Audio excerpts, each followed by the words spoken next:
Hey everybody, Allison Gardner here. Last week I asked what life would be like if we weren't stressed out so much all the time, or what our lives would be like if we weren't filled with fear, or sort of the overall just theme of like, why do we stress so much? Because so much of life comes from how we handle stress, and how we think about stress that then informs how we handle stress. And so if we see situations in the moment and we react in a stressed way, then our stress can pile on stress. So I guess the follow-up question is, well, then why do we let stress in anyway? Well, what I'm learning is that stress is a byproduct of emotion, which is a byproduct of memory. So we might not always feel like we have a choice, because our brain is really good at trying to keep us safe. And so when things have happened negatively before,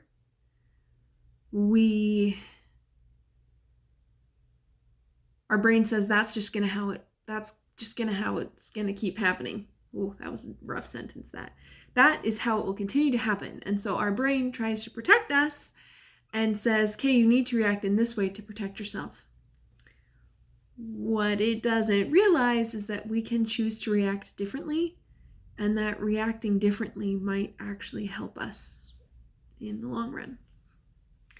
So this whole last month, as I've been talking about stress, money is just one of those things that has been inculcated in me since a young age, that you think about it a lot, you focus on it,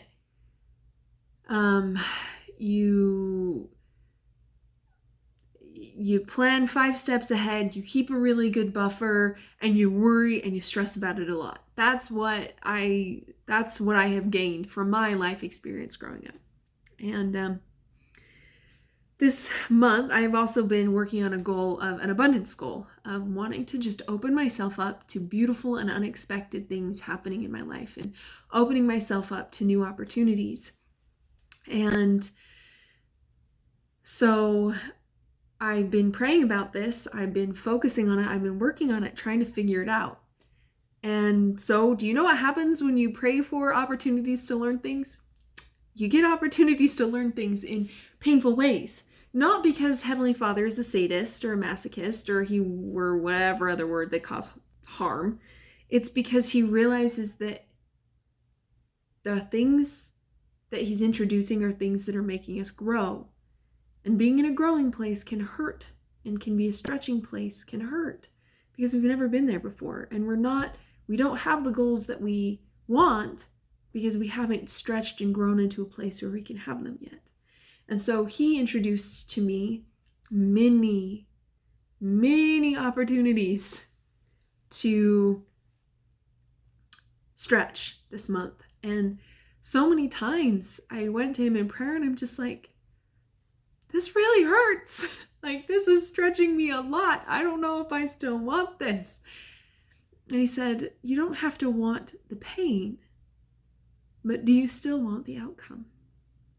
And my answer was always yes. Because even if I don't like where I'm at this moment, I like where it's helping me grow into. And so we just kept going, and new opportunities presented themselves, new moments to spend money or to look at things in a different way that I'd never done before, all came up. And last night, as I got home from grocery shopping last night, and I was just taking stock of the month, I split my grocery budget down by week, and there were some new expenses that I'm really excited about, but also stress me out, because you don't cut out your cushion. That's like rule number 1. You save for everything and you never spend past your cushion. And I didn't save for everything that came up, but I felt good about every one of them. Every one of them rang true to me and felt good to me, and so I chose in on them. And then went, but how is it going to work? How is it going to work? I don't know how this is going to work. This is so painful and so scary. And because life experience had taught me you don't spend past your cushion, and you don't just jump into things. That's what life experience had taught me. And so not only am I up against something new, but I'm up against something new that is against everything that I had trained myself to do before. So this was big stakes for me. This was really big stakes for me, and I was having a hard time adjusting. But I just kept going, Heavenly Father, I want to be a being of abundance. Show me how this works. And so we just kept pushing and pushing and pushing what I was familiar with, what was normal for me. Last night, as I finished at the grocery store and I did all of the mental things for my accounts, because I'm keyed into them right now. I'm tracking expenses. I'm paying attention to these things, doing all the mental gymnastics of where all the rest of the bills for the month would go and when I'm going to get paid next month and what's happening next month and all of these things. And I felt an invitation to pause. I felt Heavenly Father invite me to pause. And I looked. And I realized I had enough. I have no idea how that happened. Like, no idea how that happened. Because I spent more than I've ever spent before. And there was enough. And as I was sitting in my car crying a little bit, thanking Heavenly Father for showing me that, I realized that I actually can trust myself. How much energy did I put into freaking out this week? How much stress did I build up, wondering how it would work and wondering how it would be all right? But it was fine. I could have not done any of that stress. Attention, yes, but no stress. And it still would have been okay. And I feel like that was Heavenly Father's invitation for me last night to realize that stress is not necessary. To realize that I can consider new things without having to worry about them so much. And to embrace new parts of myself that I've never been courageous enough to do before, and to really try to let myself be new. Heavenly Father invites us to ask. He invites us to seek. He invites us to knock. In fact, he says, please ask, seek, and knock. Why do you think he does that? Why do you think that he asks us to ask questions?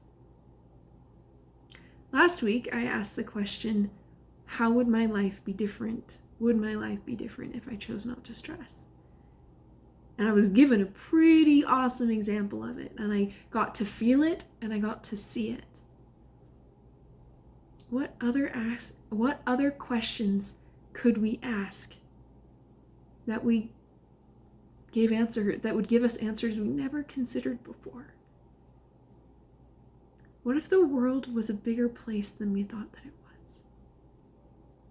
What if there was more meaning to the choices that we make? What if there's a whole nother plane to our understanding and a whole nother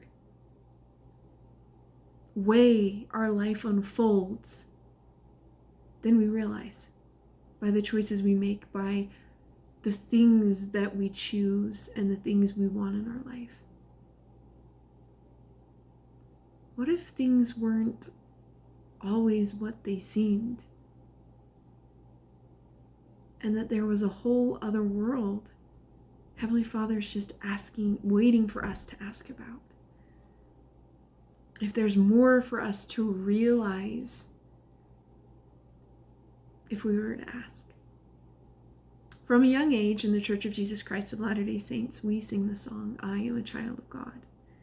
In Young Women's, we read a Young Women's theme every Sunday that talked about being a daughter of God and what that meant what that meant in this world. What if being a child of God is different and more? It's bigger, it's more expanded, there's more to it than this mortal life shows us, more than our mortal minds can comprehend. What if you are more than you ever realized? What could you do and what could you be if you started asking that question. Asking Heavenly Father, asking the Spirit, asking yourself, who are you? What does that mean every day of this life? And what does it mean in the life after this one? Have you ever really asked yourself what it is that you have to offer? I have been finding myself asking that question a lot. And I don't know that I have any solid answers, but I'm always amazed at what I learn when I ask.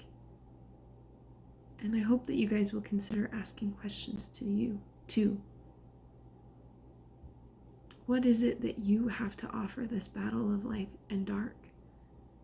What is it that only you can uniquely do? What is your skill set? And you see your skill set from what you observe every day of your life. It is in the little things that you see what you do. Now the question is, how does what you do relate to who you are? Thanks for joining me, guys, and I will see you next week.